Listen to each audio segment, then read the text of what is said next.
네, 이준석 전 대표가 대통령이 변하지 않을 경우 12월 27일 창당하겠다고 사실상 창당을 공식화했습니다. 지지자 결집에 나선 이 전 대표는 연일 지지 인원 명수를 공개하면서 세과시에도 나선 모습인데요. 예, 민주당 비명계는 청년 간담회를 시작으로 본격 활동에 들어갔습니다. 두 분과 정치권 이슈 짚어보죠. 장해찬 국민의힘 청년 최고위원, 권주용 전 더불어민주당 비대위원 나와 계십니다. 어서 오십시오. 안녕하세요. 예, 안녕하십니까. 이준석 전 대표가요, 27일, 다음 달 27일에 창당하겠다라고 밝혔는데 단서가 있습니다. 윤 대통령이 변하지 않을 경우. 그렇기 때문에 이게 신당 창당을 하는 것이냐 아닌 것이냐 여전히 많은 해석들 좀 나오고 있거든요. 어떻게 좀 보고 계세요? 일단 제가 보기엔 창당하지 않을까 싶어요. 그러니까 이번에 이제 연락망을 모은 것도 네. 사실은 창당을 하려고 하면 전체 당원이 5천 명 이상이어야 되고 그 5천 명이 5개 시도당에 각각 1,000명 이상이 있어야 당원 그러니까 신당을 만들 수가 있습니다. 근데 그게 갑자기 만들어내기가 쉬운 숫자는 아닌데 이번에 연락망이라고 하는 형식을 통해서 사실 그 사전 작업을 시작한 것 같아요. 그리고 그 전에 이제 이준석 대표가 하는 인터뷰를 들어봐도 사실 윤석열 대통령이 잘 못하고 있는 부분이 있지 않습니까? 예를 들면 고 최수근 상병과 관련된 어떤 수사 외압과 관련된 문제를 풀지 못하거나 아니면 홍범도 장군을 지우기 위해 너무 무리를 한다거나 이태원 참사 유가족을 만나지 않는다거나 이런 것들을 바꿔내지 않으면 창당하겠다는 일관된 메시지를 내고 있기 때문에 아마도 이준석 대표는 창당하지 않을까 싶습니다. 예, 네. 오늘 아침에 인터뷰 보면 최종적으로는 한 10만 명 정도 될 것 같다. 이준석 전 대표는 본인 입으로 그렇게 이야기하고 있거든요. 영향력 좀 어떻게 보세요? 일단 지금 이준석 대표는 국민의힘 소속이기 때문에 그 소속 내부에서 아주 공개적으로 창당 발기인을 모은다 이렇게 할 수는 없을 겁니다. 그건 완전히 해당 행위가 되기 때문에 그래서 연락망이라고 하는 형식으로 우회하고 있는데 저는 일단 그 정도가 되면 지금 3만 명이 넘었다고 하니 그 정도가 되면 신당을 만들 수 있는 조건은 됐다고 일단 보고요. 아까 장해찬 최고께서 이야기하신 대로 사실 현역 의원들이 얼마나 결합할 거냐 혹은 아니면 유승민 전 의원이 함께 할 것이냐 이런 것들이 되게 중요해 보입니다. 그러니까 지금 이제 어떤 제3지대에 대한 필요가 있어서 많은 언론이 관심도 갖고 시민들도 관심을 가지지만 그 집단이 정말 실력 있는 집단인가 혹은 아니면 정권을 수권할 수 있는 정도의 어떤 가능성이 있는가 이런 것들이 되게 중요하거든요. 왜냐하면 시민들 입장에서도 사표가 될 표를 행사하고 싶진 않기 때문입니다. 그래서 그 부분이 남아있다고 보고요. 저는 영남권에서는 이준석 대표가 만든 그 어떤 신당이 꽤 영향력을 미칠 수도 있다고 생각하고 또 다른 측면에서 민주당도 좀 긴장해야 된다고 생각합니다. 그러니까 윤석열 대통령의 국정을 지적하면서 이제 만들어진 어떤 당이 있다고 하면 민주당의 포지션은 어떻게 될 것인가? 그러니까 민주당이 이전 대표의 신당보다 더 우위에 있는 어떤 포지셔닝을 잘 견지할 수 있을 것인가 아닌가 이런 걸 가지고 민주당 역시도 논의를 많이 해야 된다고 생각합니다. 알겠습니다. 이런 가운데 이전 그러면 한동훈 장관의 출마에 대해서 어떻게 생각하시는지 먼저 좀 여쭤볼게요. 일단은 지금의 행보를 보면요. 지난주에 이제 대구 다녀왔고요. 이번 주에도 뭐 대전, 울산 예정이 있습니다. 물론 이거 법무부 공식 행사이긴 합니다만은 지금의 행보 좀 어떻게 보고 계세요? 그 부분도 있고 또 하나 더는 후임 법무부 장관 인선 작업이 진행되고 있다 이런 뉴스가 좀 있었지 않습니까? 예, 예. 물론 아주 정확한 사실인지까지는 확인이 안 됩니다만 보도된 것을 보면 어느 정도 근거가 있는 걸로 보입니다. 그런 걸 봤을 때는 한동훈 장관이 자신의 의지뿐만 아니라 대통령실에서도 한동훈 장관의 어떤 출마와 관련돼서 준비를 하고 있는 걸로 보이고요. 사실 한동훈 장관의 그전 행보를 보면 출마하는 게 맞다고 생각됩니다. 그러니까 법무장관, 그러니까 국무위원으로서 법무행정을 설명하는 게 아니라 계속 이렇게 말씀하시잖아요. 전 정부 때는 더 했습니다. 문재인 정부는 어떻습니까? 이렇게 이제 하는 것은 사실 국무위원의 태도는 아니에요.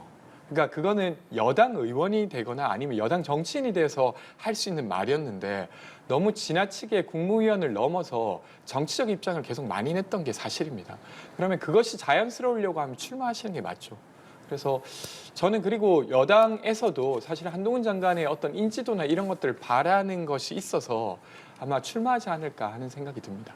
들으신 게 좀 모든 이슈를 덮어버릴 만큼 엄청난 화제거리가 될 거라고 하셨는데 그 부분은 동의하십니까?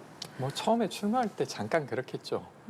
근데 이제 정치인 한동훈의 어떤 자질 아니면 능력 이런 것들이 보여져야 될 텐데 사실 이제 정치 신인이 될 때야 과거에 했던 발언이 많지 않기 때문에 그 발언 자체가 되게 돋보이고 하겠으나 그의 발언들이 계속 쌓인다고 하면 사실은 비판받을 지점들이 많이 있을 거라고 생각합니다. 지금도 사실 그렇지 않습니까?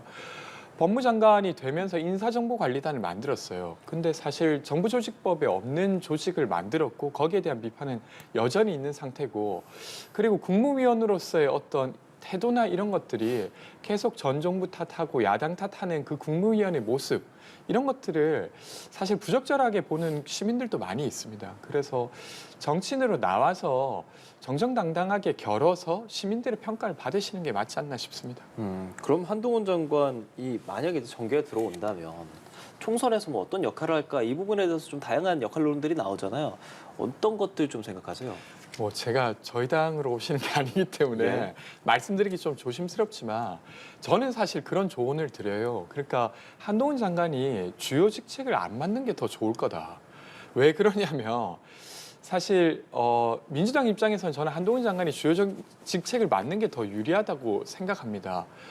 같은 이유인데요. 사실 윤석열 대통령이 오만한 윤석열 대통령으로 내년 총선을 치르게 되면 민주당에 유리할 수밖에 없어요. 그러니까 반성하는 윤석열 대통령으로 총선을 치러야 여당이 유리할 텐데 한동훈 장관을 전면 배치한다고 하는 건 반성하는 모습이라기보다 내가 이제껏 했던 게 옳다라는 이미지를 줄 것입니다. 그러면 과연 국민들이 윤석열 대통령의 이전까지의 어떤 국정 운영의 모습이라든지 그리고 최종적으로 총선을 치르는 모습까지 봤을 때 너무 오만하다고 생각하지 않겠습니까? 그러니까 국민들이 바라는 건 윤석열 대통령이 조금이라도 반성하는 모습인데 그와 완전히 배치되는 것이 한동훈 장관의 어떤 전면 배치입니다.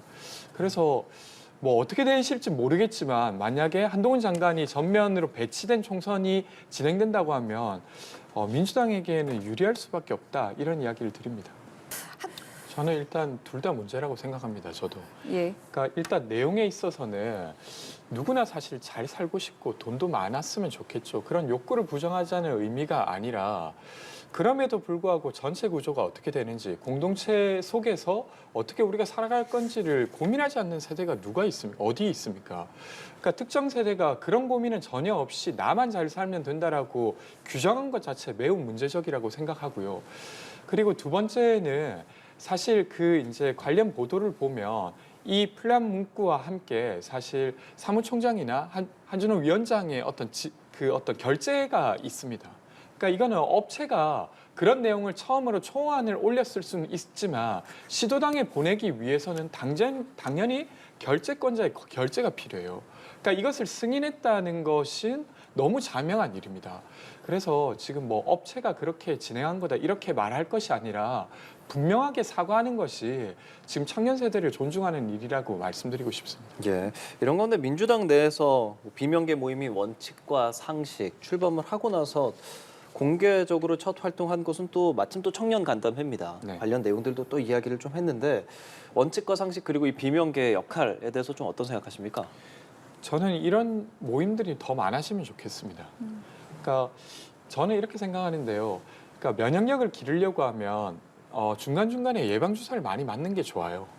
그러니까 그런 것들이 저는 당내 이견들이 공식적으로 표출되고 거기에 대해서 토론되는 과정이라고 생각하는데 그런 과정이 한동안 많이 적었던 게 사실입니다. 왜냐하면 저희가 검찰과도 싸워야 됐고 윤석열 대통령이 막 반국가 세력이라고 하니까 거기에 싸워야 되는 게 있어서 사실 이견들이 공식적으로 많이 표출되지 못한 것이 사실입니다. 근데 이 상태로 총선을 치른다? 저는 매우 위험하다고 생각합니다. 그러니까 사실 국민들이 아주 다양한 생각을 가지고 있기 때문에 그것을 수용하기 위해서는 당내에 다양한 이견들이 표출되고 거기에 어떻게 대응할 것인가를 논의하는 과정을 지금 거치는 게 훨씬 낫다라고 생각되고요. 그 청년 간담회에서 그런 이야기가 나왔다고 해요. 그러니까 소위 이제 방탄을 하기 위해서는 뭐 여러 가지 단식도 하고 뭐 그 어떤 집회장도 꾸리고 이렇게 했는데 정작 전세 사기 문제를 풀기 위해서 얼마나 노력했냐 이런 지적이 있었는데 정말 민생을 향한다는 민주당이 민주당다운 모습을 보일 수 있게 노력해야 된다는 따끔한 질책이 아닌가 싶습니다. 이게 얼마나 더 커질지는 어떻게 좀 생각하세요? 이게 총선을 앞두고 뭐 더 많은 의원들이 좀 동참할 가능성도 있다고 보십니까? 뭐 그건 지도부의 뭐 태도 혹은 아니면 이 원칙과 상식의 의원들의 주장 내용 이것에 따라 달라질 수밖에 없다고 생각해요. 네. 그러니까 지금 이제 청년 간담회에서 나온 것처럼 전세 사기 문제나 어쨌든 민생 문제에 집중하자 이런 이야기를 일관되게 한다고 하면 더 많은 의원들이 심정적일 뿐만 아니라 행동으로도 함께할 수 있다고 생각합니다. 근데 그것이 아니라 그냥 단순히 지도 체제, 현 지도 체제를 흔들기를 위함이거나 혹은 아니면 공천을 위해서라고 한다고 하면 당연히 합류할 의원들이 줄어들겠죠. 그래서 앞으로 지켜봐야 될 것이라고 생각되고요. 이낙연 전 대표와의 연계성 이런 게 이제 질문으로 있던데 저는 그렇게 보진 않습니다. 그러니까 원칙과 상식의 구성원 중에 윤영찬 의원이 있고 윤영찬 의원이 이낙연 전 대표와 특수관계인 것은 맞습니다. 근데 이제 윤영찬 의원이 이것을 이낙연 대표에게도 이야기했냐라고 어떤 언론사에서 질문을 받았을 때 대답한 걸 제가 봤는데요. 그것은 그냥 어떤 관계성 속에서 이런 행보를 하려고 한다고 말한 것이지 정말로 앞으로 행보를 함께 하자고 뭐 이야기한 것처럼 보이진 않았습니다. 게다가 특히 이 집단이 지도 체제와의 경쟁을 하기 위한 것이라고 읽히면 되려 진정성이 훼손될 수 있어요. 그래서 여기 계신 원칙과 상식에 계신 의원들도 그런 것들은 경계할 거라고 생각합니다. 그럼 이낙연 전 대표가 최근 이제 언론 인터뷰를 했는데 뭐 현 정부에 대한 비판도 있었습니다만은 민주당 또 이재명 대표에 대한 이제 비판도 좀 했더라고요. 그 부분은 좀 어떤 맥락에서 좀 보셨습니까? 저는 원칙과 상식이 출범한 것과 비슷한 맥락이라고 생각합니다. 그러니까 이재명 대표께서 잘한 부분도 있지만 민주당 전체로 봤을 때 부족한 부분도 분명히 있어요. 그것을 지금 당내에서 지적하지 않는다고 하면 국민들에 의해서 또 평가받게 되는 것입니다.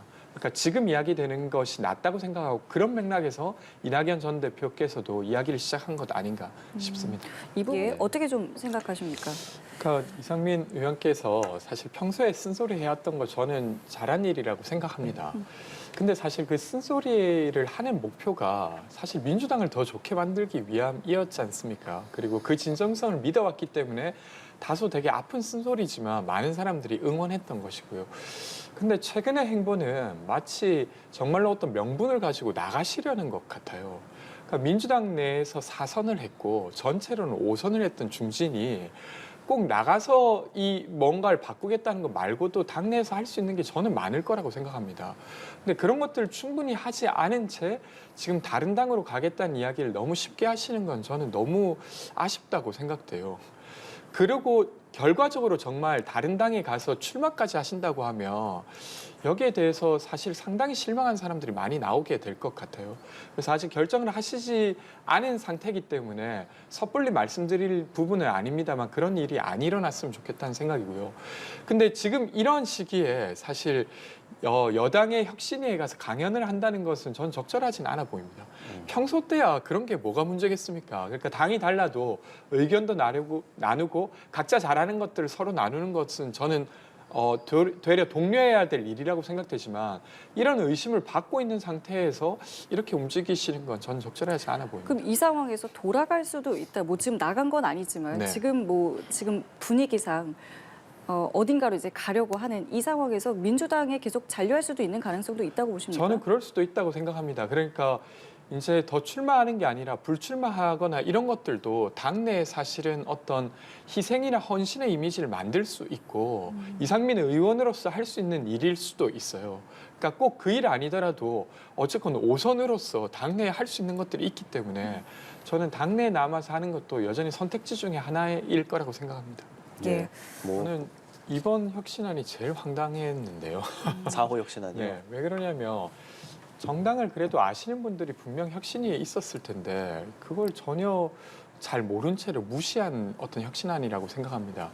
그러니까 아마 이제 4호 혁신안은 국민의힘 지도부에서 받지 못할 거예요. 왜 그러냐면 전략 공천을 원천 배제하게 되면 사실 현상 유지 공천을 하게 됩니다.